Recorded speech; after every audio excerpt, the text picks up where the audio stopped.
ஒரு மகிழ்ச்சியான வாழ்க்கை அமைக்கப்பட வேண்டும் என்றால் எது ஒரு கணவனுக்கு தேவை?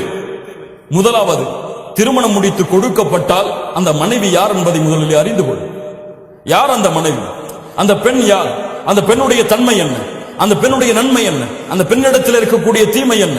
அந்த பெண்ணுடைய நல்ல குணம் என்ன, கெட்ட குணம் என்ன? அந்த பெண் எதை விரும்புவாள், எதை விரும்ப மாட்டாள்? முதலில் அதை அறிந்து கொள். அதை படி. அந்த பெண்ணோடு வாழ்ந்து அதை படி.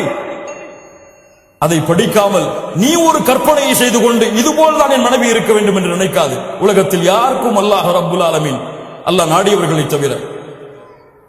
யோசித்து பாருங்கள் மூமின்களை.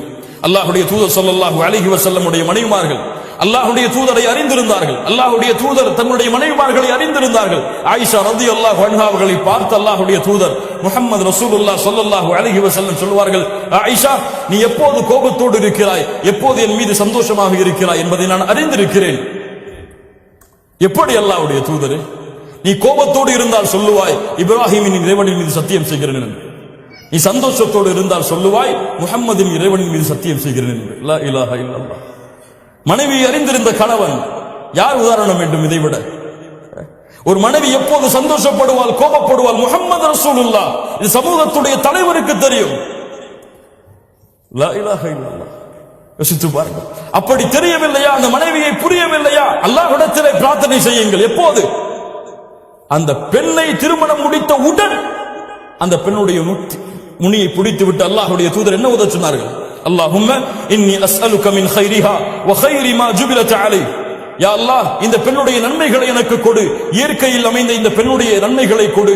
தீமைகளை, இந்த பெண்ணிடத்திலிருந்து வரக்கூடிய தீமைகளை தடுத்து விடு. இந்த பெண்ணுடைய இயற்கையான தீமைகள், இந்த இயற்கை குணத்துடைய தீமைகளிலிருந்தும் என்னை பாதுகாத்து விடு. எத்தனை பேர் இந்த துவா செஞ்சோம்? எத்தனை பேர் இந்த சுன்னத்தை ஆயாத்தாக்கணும்? மீதி இருக்கவங்க எல்லாம் என்ன செய்வீங்க? இன்னொரு திருமணம் செய்வீங்களா? லா இலாஹ இல்லல்லாஹ். கண்ணியத்துக்குரியவர்களே, அல்லாஹ் ரப்புல் ஆலமீன் நம்மை பாதுகாப்பானாக. அல்லாஹ்விடத்திலே முறையிடு. யா அல்லாஹ், இந்த பெண்ணுடைய நன்மையை கற்றுக்கொடு, இந்த பெண்ணுடைய தீமையை கற்றுக்கொடு. அந்த பெண்ணிடத்தில் நன்மையும் இருக்கும், தீமையும் இருக்கும். இரண்டும் இல்லாத பெண் இந்த உலகத்தில் யாரும் கிடையாது. அல்லாஹ்வுடைய தூதர் ஸல்லல்லாஹு அலைஹி வஸல்லம் அதனால் தான் சொன்னார்கள், எந்த ஒரு மூமினான ஆணும் எந்த ஒரு மூமினான பெண்ணும் பிரிந்து விட வேண்டாம். அவர்களிடத்தில் இருக்கக்கூடிய வெறுப்பின் காரணமாக அந்த கணவன் அந்த பெண்ணிடத்திலே ஒரு குணத்தை கொண்டு வெறுப்படைந்தால் இன்னொரு குணத்தை கொண்டு திருப்தி அடையட்டும். உன் மனைவி உன் மீது கோபப்படுகிறாளா, உன்னை சரியான முறையில் கவனிக்கிறாளே, அதை நினைத்து திருப்தி அடை. உணவு அவர்களுக்கு சரியாக சமைக்க தெரியவில்லையா, உனக்கு சமைத்து கொடுக்க வேண்டும் என்று எண்ணம் இருக்கிறது இந்த காலத்திலே, அதை நினைத்து திருப்தி அடை. உன்னை கவனிக்க வேண்டும் என்ற எண்ணம், ஆர்வம், உனக்காக வாழக்கூடிய பெண்ணாக மாறுகிறாளே, அதை நினைத்து திருப்தி அடை. லா இலாஹ இல்லல்லாஹ். அல்லாஹ்வுடைய தூதர் ஸல்லல்லாஹு அலைஹி வஸல்லம் சொன்ன அறிவுரை. அல்லாஹ் ரப்புல் ஆலமீன் சொல்கிறான், உங்களுடைய மனைவிமார்களிடத்திலே நல்ல முறையில் நடந்து கொள்ளுங்கள். அவர்களிடத்திலே சில வெறுப்பை கண்டால் அல்லாஹ் ரப்புல் ஆலமீன் அந்த வெறுப்பை பல நன்மைகளாக அல்லாஹ் உங்களுக்கு ஆக்கி தருவான். குர்ஆன் கொடுக்கக்கூடிய சான்று கண்ணியத்துக்குரியவர்களே. இரண்டாவது, உங்களுடைய மனைவி கிடைத்தால் உங்களுடைய மனைவியுடைய பொருத்தத்தை அடைவதற்காக வாழ முயற்சிக்காது. முடியாது. எந்த பெண்ணுடைய பொருத்தத்தையும் உலகத்தில் யாரும் அடைய முடியாது. நீங்க தங்கத்தை வாங்கி கொடுங்க, கோடி கோடியா கொட்டுங்க, அந்த பெண் உங்களை கொண்டு திருப்தி அடையவே மாட்டார். வேண்டும் வேண்டும் வேண்டும், என் கணவனுக்கு அது செய்யலையே தான் யோசிப்பா. அது பெண்ணுடைய இயற்கை குணம். எல்லாம் செஞ்சதை யோசிக்க மாட்டான்.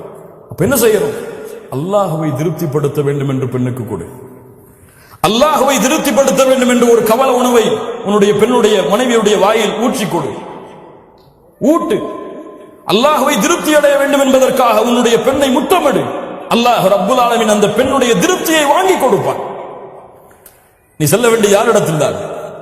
அல்லாஹ்விடத்தில். அல்லாஹ்விடத்திலே பொருத்தத்தை தேடி உன் மனைவி இடத்திலே நீ நடந்து கொள். அல்லாஹ் அதை பொருந்த வைப்பான். உன் மனைவியின் பொருத்தத்தை தேடி சென்றால் அந்த பெண் மரணமாகும் வரை அந்த பொருத்தத்தை உன்னால் அடைய முடியாது. மூன்றாவது, அந்த மனைவியிடத்திலே பேசும்பொழுது என்ன வார்த்தைகளை பேசுகிறோம் என்று யோசித்து பேசு. ஒரு பெண் வார்த்தைகளை கவனிப்பாள். வார்த்தைகளை கவனிப்பாள். ஒரு சின்ன வார்த்தையை ஏதோ கோபத்தில் சொல்லியிருப்பீங்க, அந்த வார்த்தையை அவர் இறுதி காலம் வரை ஞாபகம் வைத்து சொல்லிக்கொண்டே இருப்பாள். வார்த்தைகளை சரியாக பேசுங்கள். அல்லாஹ்வுடைய தூதர் ஸல்லல்லாஹு அலைஹி வஸல்லம் அவர்களுடைய முறை, அவருடைய மனைவிமார்களுடைய உள்ளங்களை வார்த்தைகளால் காயப்படுத்த மாட்டார்கள். நான்காவது, எல்லா நேரத்திலும் அன்போடும் பாசமோடும் காதலோடும் ரொமான்ஸ் ஓடும் வாழ் ஹலால், ஹலால், ரொமான்ஸ் ஹலால், காதலிப்பது ஹலால். யாரை? கல்லூரியில் படிக்கும் பொழுது கல்லூரியில் படிக்கக்கூடிய வாலிப பெண்ணை அல்ல, ஹராம். அந்த பெண்ணோடு பேசுவதில்லை, அந்த பெண்ணோடு டேட்டிங் செய்வதில்லை, ஹலாம், ஹராம். டேட்டிங் ஹலால் எப்போது? திருமணத்திற்கு பிறகு. சேட்டிங் ஹலால் எப்போது? திருமணத்திற்கு பிறகு, திருமண ஒப்பந்தம் நடந்ததற்கு பிறகு. அல்லாஹ்வுடைய தூதர் ஸல்லல்லாஹு அலைஹி வஸல்லமுடைய வாழ்க்கையை பாருங்கள். ஆயிஷா ரலியல்லாஹு அன்ஹா சொல்கிறார்கள், நானும் அல்லாஹ்வுடைய தூதரும் ஒரே பாத்திரத்திலே குளிப்போம். லா இலாஹ இல்லல்லாஹ். இருவரும் மாறி மாறி ஊற்றிக்கொண்டு குளிப்போம். எத்தனை பேர் நம்முடைய மனைவிமார்களோடு குளித்தவர்கள்? லா இலாஹ இல்லல்லாஹ். திருமணம் முடிக்காத வாலிபர்கள் இருந்தால் கொஞ்சம் பொறுத்துக் கொள்ளுங்கள், அல்லாஹ்விடத்தில் பிரார்த்தனை செய்யுங்கள், கற்பனையில் மூழ்கி விடாதீர்கள். லா இலாஹ இல்லல்லாஹ். அல்லாஹ்வுடைய தூதர் ஸல்லல்லாஹு அலைஹி வஸல்லம் வழக்க முறை ஒவ்வொரு தொழுகைக்கு செல்வதற்கு முன்னாலும் தன்னுடைய மனைவியை முத்தமிட்டு செல்வார்கள். யாருடைய வழிமுறை? முஹம்மது ரசூலுல்லாஹ் ஸல்லல்லாஹு அலைஹி வஸல்லமுடைய வழிமுறை. தொழுகைக்கு செல்லும் பொழுது முத்தமிடுவார்கள் தன் மனைவியை. இன்னைக்கு பக்கத்துல வராதீங்க, உது செஞ்சிருக்கீங்கன்றாங்க. லா இலாஹ இல்லல்லாஹ். சுன்னா அல்லாஹ்வுடைய தூதருடைய வழிமுறை. ஒரு மனிதர் 5 முறை தன் மனைவி மீது பாசத்தை வெளிப்படுத்துகிறார், அந்த குடும்பத்தில் பிரச்சனை இருக்குமா? பிரச்சனை இருக்குமா? அல்லாஹ்வுடைய தூதர் தன்னுடைய மனைவியுடைய வாயில் உணவை ஊட்டி கொடுப்பார்கள். ஒரு நாளையில் ஒரு முறை உங்கள் மனைவிக்கு உணவை ஊட்டுவதை மறக்காதீர்கள், உங்கள் வாழ்க்கையில் பிரச்சனையா இருக்காது. அப்படித்தானே? உணவை ஊட்டும் பொழுது கோபத்தோடைய ஊட்டுவீங்க, வெறுப்போடைய ஊட்டுவீங்க. ஒருக்க எல்லா கவலையும் மறந்து ஒரு உணவை ஊட்டுவோம்னு ஊட்டுங்க, அல்லாஹ் உங்களுக்கு அதை கொண்டே உங்களுடைய வாழ்க்கையை சந்தோஷமாக்கிடுவான், மகிழ்ச்சியாக்கிடுவான். அல்லாஹ்வுடைய தூதர் தன்னுடைய மனைவி எந்த இடத்திலே கடித்தார்களோ அந்த உணவை அதே இடத்திலே வாங்கி கடிப்பார்கள். லா இலாஹ இல்லல்லாஹ். உஸ்வத்துல் ஹஸனா, உஸ்வத்துல் ஹஸனா. கண்ணியத்துக்குரியவர்களே, அல்லாஹ் ரப்புல் ஆலமீன் இது போன்ற வாழ்க்கையை நமக்கு தருவானாக. அல்லாஹ்வுடைய தூதர் ஸல்லல்லாஹு அலைஹி வஸல்லம் தன் மனைவியோடு ஓட்டப்பந்தயம் வைப்பார்கள். ஓட்டப்பந்தயம். ரசூலுல்லாஹ் ஸல்லல்லாஹு அலைஹி வஸல்லம் தெருக்களில் ஓடுவார்கள் தன் மனைவியோடு.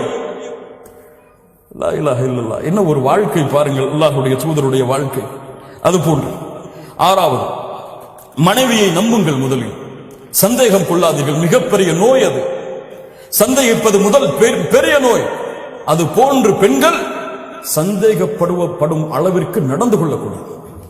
சந்தேகப்படுவது ஆண்களுக்கு மிகப்பெரிய நோய். அது போன்று பெண்கள் என் கணவன் என் மீது சந்தேகப்படும் அளவிற்கு நடந்து கொள்ளக்கூடாது. உறுதியான நம்பிக்கையோடு, ஒரு நம்பிக்கையோடு, சந்தேகம் இல்லாத வாழ்க்கையோடு அமைந்தால்தான் அந்த வாழ்க்கை மகிழ்ச்சியாக இருக்கும். இல்ல, இவனுடைய மூளையெல்லாம் குழம்பி குழம்பி குழம்பி ஷைத்தானுடைய கட்டுப்பாட்டில் சென்று அந்த பெண்ணை தலாக்கு விடும் அளவிற்கு இந்த சந்தேகம் அவனை கொண்டு செல்லும். பல குடும்பங்களுடைய பிரிவு சந்தேகத்திலிருந்து எழுந்தது. அல்லாஹ் இந்த நோயிலிருந்து நம்மை பாதுகாப்பானார். 7வது, கணவன் மனைவி ஒரு முடிவை கொடுத்தால் அதை மதியுங்கள். இவ என்ன எனக்கு முடிவு கொடுக்கிறது, ஒரு பொம்பளை அப்படின்னு சொல்லி தள்ளி போடாது. அல்லாஹ்வுடைய தூதர் ஸல்லல்லாஹு அலைஹி வஸல்லம் ஹுதைபியா உடன்படிக்கை என்ன செய்வதென்று தெரியாமல் வருகிறார்கள். சஹாபாக்கள் கட்டுப்படவில்லை, உள்ளே வருகிறார்கள். யாருடைய அறைக்கு? கவலை என்று வரும்பொழுது அல்லாஹ்வுடைய தூதர் யாருடைய அறைக்கு சென்றார்கள்? யாருடைய அறைக்கு? மனைவியின் அறைக்கு சென்றார்கள். லா இலாஹ இல்லல்லாஹ். இன்னைக்கு வீட்டுக்கு போனாலும் கவலை, வெளியே வந்தாலும் சந்தோஷம் இருக்கு இவனுக்கு. ஏன்? இவன் மனைவியை அதோடு பழகவில்லை. மனைவியிடத்தில் எதை பகிர வேண்டுமோ பகிர்ந்த அந்த நட்பை அங்கே ஏற்படுத்தவில்லை. நண்பனுக்கு முதலிடம் கொடுத்து மனைவியை பின்னால் தள்ளினான்.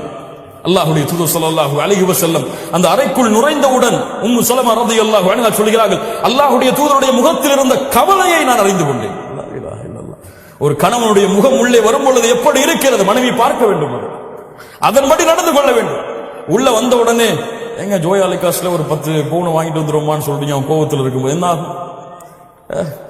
ஆகும்?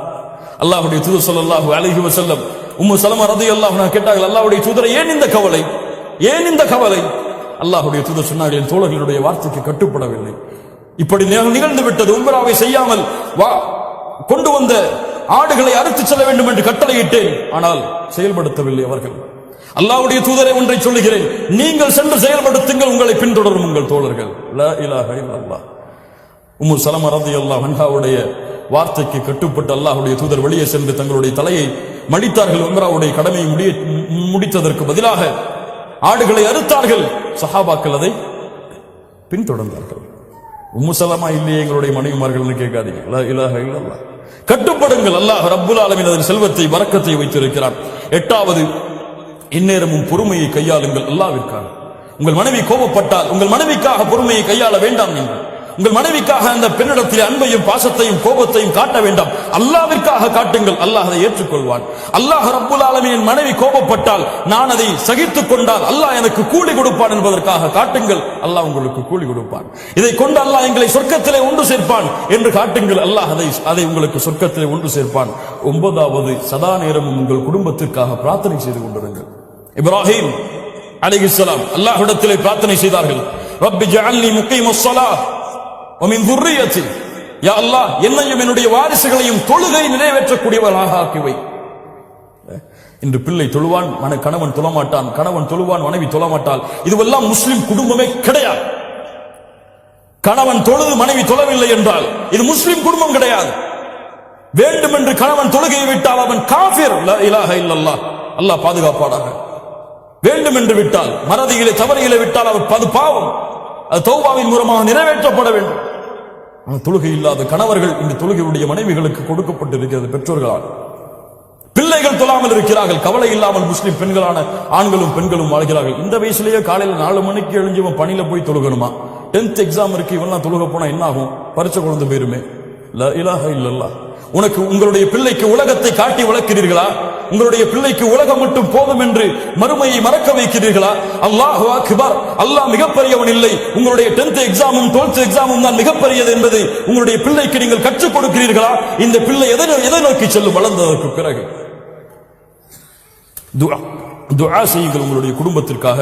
யா அய்யுஹல்லதீன ஆமனூ, ஈமான் கொண்டவர்களே, கூ அன்ஃபுஸக்கும் வ அஹ்லீக்கும் நாரா. உங்களையும் உங்கள் குடும்பத்தார்களையும் ஈமான் கொண்டவர்களே நரக நெருப்பிலிருந்து பாதுகாருங்கள். கடமை. உங்கள் மனைவியை நரக நெருப்பிலிருந்து பாதுகாப்பது உங்களுடைய கடமை. உங்களுடைய பிள்ளைகளை நரக நெருப்பிலிருந்து பாதுகாப்பது உங்களுடைய கடமை. 10th எக்ஸாமுக்கோ 12th எக்ஸாமுக்கோ அது உலகத்தில் மிகப்பெரிய நிறுவனங்களில் வேலை செய்யும் அளவிற்கோ உங்களுடைய பிள்ளைகளை வளர்ப்பது உங்களுக்கு தேவையாக இருக்கலாம், உங்கள் மீது கடமை கிடையாது. நாளை மறுமையில் அல்லாஹ் உங்களுடைய பிள்ளையை இன்ஜினியர் படிக்க வைத்தீர்களா என்று கேட்பானா? டாக்டர் படிக்க வைத்தீர்களா என்று கேட்பானா? உங்களுடைய பிள்ளைக்கு மார்க்கத்தை கொடுத்தாயா? நரகத்திலிருந்து வெளியே வரக்கூடிய காரியங்களை கற்றுக் கொடுத்தாயா? உன்னுடைய பெண்ணுக்கு ஹிஜாபை கற்றுக் கொடுத்தாயா? உன்னுடைய பெண்ணுக்கு ஒரு ஆணிடத்தில் எப்படி பழக வேண்டும் என்ற முறையை கற்றுக் கொடுத்தாயா? இன்னைக்கு வீட்டில் உட்கார்ந்துட்டு ஆணும் பொண்ணும் அவங்களுடைய தந்தையும் தாயும் பிள்ளைகளும் சேர்ந்து எதை பார்க்கறாங்க? நாடகம், சீரியல். லா இலாஹ இல்லல்லாஹ். கேவலம். முஸ்லிம் சமூகம் கேவலம். தனக்கு முன்னால் தன்னுடைய மனைவி ஒரு அந்நிய ஆணை டிவியிலே பார்க்கிறாள். கணவனுக்கு உணர்வில்லை. ஒரு மனைவி ஒரு கணவன் பார்க்கிறான் தன்னை தவிர இன்னொரு பெண்ணை. நேரடியாக பார்த்தால் தான் தவறா? டிவியிலே பார்த்தால் தவறு கிடையாதா? தவறு கிடையாதா? என்ன விளக்கம்? பிள்ளைக்கு பார்க்க கொடுக்கிறார்கள். உன் பிள்ளை ஒரு ஆணை தெருவிலே பார்த்து சென்றால் சம்மதிப்பார்கள் அந்த பெற்றோர்கள்? டிவியிலே பார்த்தால் சம்மதிக்கிறார்கள். அப்படி பார்க்கவிட்டால் அவனை போன்று திருமணம் செய்ய வேண்டும் என்று ஆசைப்பட்டு ஒரு வாலிபனை காதலிக்காமல் என்ன செய்வாள்?